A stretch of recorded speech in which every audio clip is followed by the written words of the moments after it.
একটা বিতর্ক উঠেছিল জামাতের আমির ডাক্তার শফিকুর রহমানের বিরুদ্ধে, যে জামাত ইসলামের নেতাকর্মী যারা আছেন ফেসবুকে, আমরা তো সবাইকে কম বেশি চিনি, নিজের আইডিতে থাকা মানুষগুলোরে চিনি, যারা সারাদিন আর দিল্লি না ঢাকা, যারা ঢাকা ঢাকা করি, বা তারাই দেখা গেল দিল্লির সাথে গোপন বৈঠক, এটা কি মানা যায়?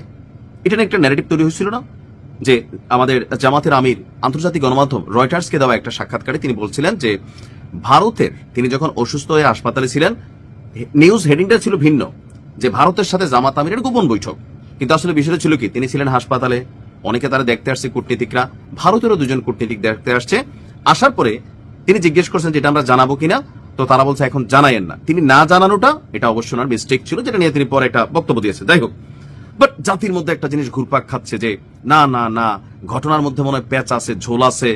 তো এই অবস্থায় এসা তখন ভারত আবার বিষয়টিকে হাইড রাখছিল, কিন্তু গতকালকে ভারতের পররাষ্ট্র মন্ত্রণালয়ের যিনি মুখপাত্র রণধীর জয়সওয়াল, তিনি জামাতের সাথে এই গোপন বৈঠক নিয়ে গতকালকে কিছু তথ্য দিয়েছেন।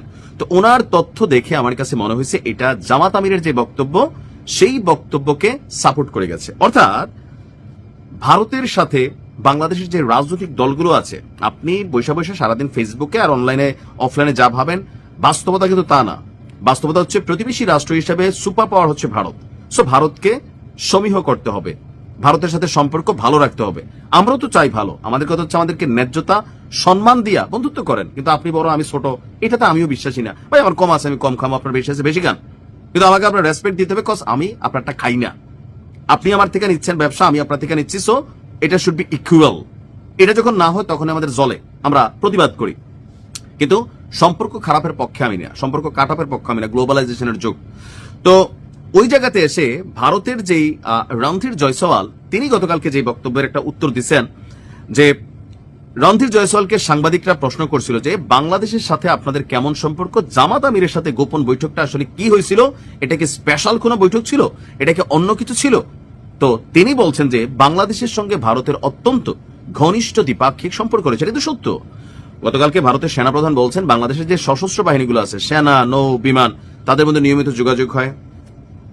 দুই দেশের সেনাবাহিনীর মধ্যে যতটুকু সুসম্পর্ক থাকা দরকার শতভাগ আছে, তবে সরকার আর বাহিনীগুলো আলাদা।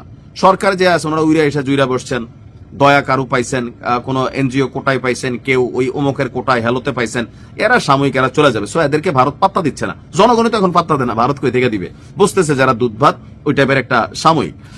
বাট আগামীতে যারা ক্ষমতায় আসবে, এখন ভারতের জায়গা থেকে ভারত বিএনপি কে ক্ষমতায় দেখতে চায়, তারা মনে করে তারেক রহমান ক্ষমতায় আসলে ভারতের সাথে সম্পর্কের মাত্রাটা ভালো থাকবে, নিরাপত্তা এখানে মেক শিওর হবে জামাতের তুলনায়।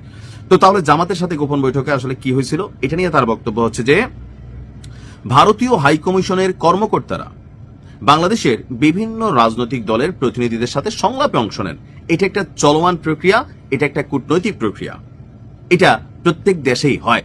ঠিক তদ্রূপ জামায়াতের সাথেও সেই ধারাবাহিকতায় এই বৈঠকটি ছিল। তবে শফিকুর রহমান হাসপাতালে ছিল, সেই কারণে ওই সময় তাদের মধ্যে একটা কথাবার্তা হয়েছে। তো কথাবার্তা হয়েছে, জাস্ট এটাকে কিভাবে দেখা উচিত, গোপন বৈঠক না, এটা একটা কূটনৈতিক প্রক্রিয়ার স্বাভাবিক বৈঠক বলেই দেখা উচিত বলে রণধীর জয়সওয়াল তিনি গণমাধ্যমকে জানিয়েছেন, যে আপনি এটা নিয়ে খুব বেশি কি বলে যে শিরোনাম, হেডিং এগুলা বদলেন না, এটা পার্ট অফ প্রসেস। তবে বৈঠকটি কেন গোপন রাখলেন, এই বিষয়ে আবার বিস্তারিত কোনো ব্যাখ্যা দেয়নি। এখন আমার মনে হয় যে এগুলো সোজাভাবটা ব্যাখ্যা দিলে ভালো হইতো। তবে আমাদের জামাতের আমির যিনি আছেন শফিক ভাই, তিনি কেন রাখছেন, তিনি কিন্তু একটা ব্যাখ্যা দিচ্ছেন যে ভারতের বক্তব্য ছিল যে এটা আপনি এখন প্রকাশ করেন না। আর শফিক ভাই সম্ভবত মনে করছে যেহেতু জামাত ইসলামের একটা এন্টি ইন্ডিয়ান ন্যারেটিভ আছে কর্মীদের মধ্যে, নেতাদের মধ্যে না, নেতারা সবসময় সবাই ভালো সম্পর্ক থাকে। যেমন ধরেন ধর্মমন্ত্রী এখন যিনি আছেন, ধর্ম উপদেষ্টা খালিদ ভাই, তিনি কি বলছিলেন যে যত বড় হজ করে আসেন, 100 হজ করে যদি আপনি ধর্মমন্ত্রী হন, আপনার মদের লাইসেন্স দিতে হবে। স্বরাষ্ট্রমন্ত্রী হইলে বিভিন্ন জায়গাতে আপনাকে অনেক কিছু করতে হবে, আপনি রাষ্ট্র চালাইতে গেলে এখানে ইকুয়ালিটি রাখতে হবে, প্রত্যেকের ব্যক্তির স্বাধীনতার উপর আপনি হাত দিতে পারবেন না। আপনারটা ভালো, আরেকজনটা খারাপ, খারাপেরটা খারাপ করতে দিতে হবে, মানে যেটা সমাজের জন্য ক্ষতিকর না, আপনার ইচ্ছার বিরুদ্ধে হয়েছে আপনি দিবেন না। নো, রাষ্ট্র পরিচালনা যারা করে তাদের ইকুয়ালিটি রাখতে হয়। রাষ্ট্র পরিচালনা যারা বসে তারা প্রতিবেশী রাষ্ট্রগুলোর সাথে সম্পর্ক রাখে। এই যেমন ধরেন আওয়ামী লীগ আমলে একটা ন্যারেটিভ উঠছিল, শেখ হাসিনা ভারতের থেকে কেন এই বিদ্যুৎ আমদানি করলো, সুরি সুরি ধান্দা। তো ডক্টর ইউনূস আসার পরে কি এই বিদ্যুৎ বন্ধ হয়েছে? না, এটা তো সেমই আছে, কোনোভাবেই বন্ধ হয় না। কেন হইল না? 17 মাসে আমরা কোনো বিকল্প ব্যবস্থা নিলাম না। কতটা চুক্তি বাতিল হয়েছে, তার মানে যারাই ক্ষমতায় বসে তারাই কিন্তু আশেপাশের রাষ্ট্রগুলোকে হিসাব করে চলে। আর বাংলাদেশ যেহেতু 3 দিকে ভারত, সো ভারতের সাথে সম্পর্ক রাখাটার বিষয়টা একটা মানে পয়েন্ট অফ লজিক আছে, সেই কারণে সবাই একটা হিসাব নিকাশ করে চলে। যাই হোক, আমার মনে হয় যে গোপনের ব্যাখ্যাটা ভারতের কাছে, বা ভারত মনে করছে এই মুহূর্তে আবার কোনো ঝামেলা হয় কিনা। তো যাই হোক, আমরা হয়তো ভবিষ্যতে আবার এটা একটা অ্যান্সার পাবো কেন গোপন রাখা হয়েছিল। ভালো থাকুন, আসসালামু আলাইকুম।